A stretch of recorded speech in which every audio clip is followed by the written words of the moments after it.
We've been talking about polls this morning and Donald Trump's polls. He's got the lowest approval mark of any past president at this point in their first or second terms. A new ABC News Washington Post poll finds 39% of Americans approve of the way the president's doing his job compared to 55% who disapprove. He's dropped 10 points among white people without college degrees, obviously a key part of his political coalition. The Washington Post also notes the president's underwater among independents, a group he narrowly lost in November.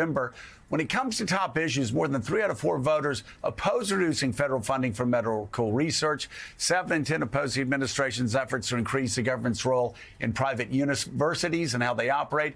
And more than 6 in 10 oppose shutting down the Department of Education, cutting back environmental regulations, and freezing foreign aid that provides food and health care to poor countries. But overall, the voters said they trust President Trump more than Democrats in Congress when it comes to handling the country's main problems. When it comes to economy, Trump's approval rating stands at 39% versus 61% who disapprove. Just 2 months before announcing the tariffs, 45% approved and 53% disapproved. It's worth noting President Biden's economic approval rating was 37% about a year ago. And John, obviously, again, a lot of bad news for Donald Trump there about where Americans are viewing his presidency 100 days in, and not good news for Democrats because as badly as things are going for Donald Trump right now, people still trust him +7 on key issues. So you wonder if it's Donald Trump against a generic Democrat, whatever, if the election were held today or tomorrow, I think would have despite these low approval numbers, I think would have a very close election until Democrats figure out a way to define who they are and what they are in a way that is more, as Molly said last hour, the way that's not just opposing Donald Trump. Okay, oppose Donald Trump, fine. Now, what are you going to do for us after you oppose Donald Trump? And right now, Democrats are still scrambling to get that message, and it's showing in these polls. Yeah, the generic Democrat ahead of the generic Republican in a potential 2026 midterm Congress, poll. Yeah, in Congress, that's right. But it's different when Trump is on the ballot. We've seen that the last 3 presidential elections. Democrats would say, well, he can't run again. Although we should note, in the Atlanta cover story, Donald Trump was asked that question, and he sort of didn't dismiss it outright, sort of said had a little fun with the idea of a 2028 bid. But that, of course, is something that I know some Democrats are concerned he might do. But we're at the 100 days mark for Donald Trump. That's this week. So that's why we have this raft of polls for Trump. And let's add to them. Most of them, not good news. The latest AP NORC poll finds that 39% approve of how Trump is doing his job, while a whopping 59% disapprove. This comes as 62% feel that the country is headed in the wrong direction. That's an important number. On the issues, Trump is underwater on the economy, immigration, trade, and foreign policy. Furthermore, 44% say that Trump is mostly focused on the wrong priorities. When broken down by party, only slightly more than half of Republicans say that Trump's priorities are right. And there are more polls. 2 new ones show that support for President Trump is collapsing among Hispanic voters, which have been the fastest growing group of Republican supporters. A new CNN poll finds that Trump's approval among Hispanic Americans now stands at just 28%. That's down 7 points since March. Similarly, the latest Pew poll has him at 27% approval among Hispanic Americans there as well. Joining the conversation, we have politics bureau chief and senior political columnist for Politico, Jonathan Martin, senior editor and elections analyst of the nonpartisan Cook Political Report with Amy Walter, Dave Wasserman, the host of Way Too Early, Ali Vitale, the president of Voto Latino Foundation, Maria Teresa Kumar. She joins us with even more new polling conducted together by Voto Latino and the Latino Community Foundation. We'll get to that in a moment. And also with us, the author of the Substack newsletter, Fresh Hell, Tina Brown.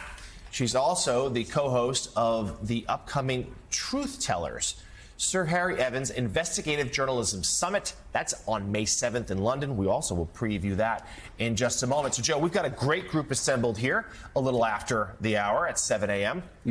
Perhaps they'll weigh in on the NFL draft while we're at it. Yes. But it's certainly to talk about what is an important snapshot of this the country's political situation as we hit the 100-day mark. And basically, voters don't like anybody. Nobody.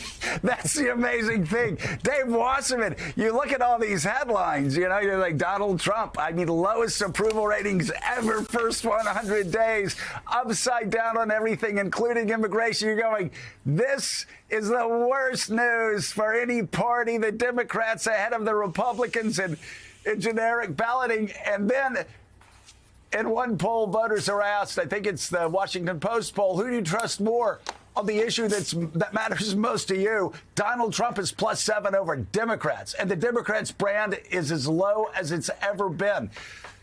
So help us. What does all of this mean?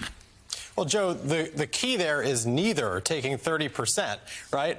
Donald Trump's approval was defying gravity for quite a while, and now we're seeing it come back down to earth in a big way. For the first 100 days, we've seen his economic approval lag his overall approval, which is the opposite of what we saw in the first Trump term.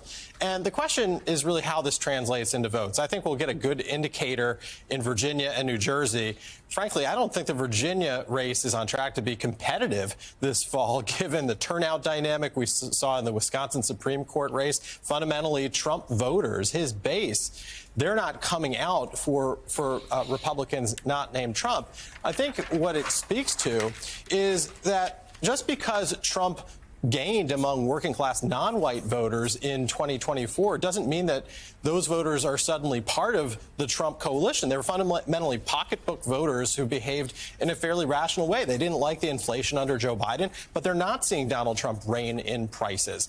They're not necessarily going to be moved on the cultural issues that Trump is counting on to mitigate the weakening economy and tariffs. And many of those voters might not show up at all. And so, for example, in the Wisconsin race, you had 78% of Kamala Harris's voters effectively turn out for the Democratic endorsed candidate. Only 63% was the number that the Republican got out of Trump's vote total from last November. And if that repeats, Republicans are going to be on track to lose the House. Yeah, in a big way. J. Mart, again, you never know what's going to happen, but you look so far at you look at these poll numbers. I want you to talk about that. You look at the generic ballot, as badly as Democrats are doing in the Fox News generic ballot, Democrats are up 5-6 points over Republicans. You usually don't see that kind of spread. We saw it in 2017 before Democrats' big win in 2018, but as Dave said, Trump voters don't come out for Republicans not named Trump a lot of times. Right. And so that's the reality. That Trump brand is just not transferable when he's not on the ballot, number one. And then number two, you put these numbers on top of that. It certainly seems like that would be very bad news for members of Congress, Republicans who are running. I'm curious, what was your takeaway from all the polling we've seen to mark Donald Trump's first 100 days in office? Joe, the thing I keep coming back to is that these are self-inflicted wounds that Donald Trump has chosen. To borrow an old phrase, they're wars of choice. If he had not done Doge and Elon Musk, and if he had not done Liberation Day and a tariff regime, think about where his numbers would be today. Think about if he takes the oath on January 20th, and the first 100 days, he cracks down on illegal immigration. He does executive orders on woke this, woke that. And then, he brings in a series of CEOs every week to the Oval Office, some domestic, some from abroad, and just jawbones the economy and talks about the big, beautiful jobs he's creating. He'd be over 50, at least at 50 today. Yeah. It's remarkable. This is at his own hand, Joe, that he has done this to himself. Not any external forces. Lord knows it wasn't the Democratic opposition. He has driven his own numbers down to 40 in 100 days. Well, I had said when he was getting sworn in, if he went golfing every day, if he, did what Dwight Eisenhower made people think Ike did, he'd be over 50%, just riding the economy out. He obviously didn't do that. And I want to bring up I want to bring up, you talked about Doge. This is how fast Washington moves. And it proves what I've been saying to members of administrations for 30 years now. Was that a good shot? Good selfie? What do you think? How did you look, J. Mart? Did you look good? Good? Okay, good. So anyway, there's a, I've been telling administrations for years now, Washington always wins. You got to figure out how to play inside the guardrails. You try to go outside the guardrails, you're not going to, it's not going to end up well for you. You bring up Doge. Here's Elon Musk, who 2 months ago, most powerful guy ever in Washington, D.C. that wasn't part of a government. He is basically, limping out of town, $150 billion poorer. Nobody feeling sorry for him, of course. But basically, reportedly telling friends, I'm out of here. This is too much. J. Mart? Yeah, no, look, there's no question about it. He is somebody who thought he was going to transform the government, literally thought he was going to find billions of savings in the federal government, and he comes to realize he didn't know that much about the federal government because, look, if you can't touch entitlements and you can't touch defense, you're not going to get real savings in the federal government. So he's left with a legacy of, driving some modest but, serious programs basically off the cliff, but really getting no real substantive savings in terms of the budget, and then having to go back to his main company, which is also plummeting. And so, yeah, it's not a great legacy. And again, for Donald Trump, I don't understand why somebody, Joe, as you know, he's not a small government conservative. Donald Trump's the king of debt. He's never cared about the shrinking of the size of the government. That's not been his thing. He's not a Grover Norquist guy.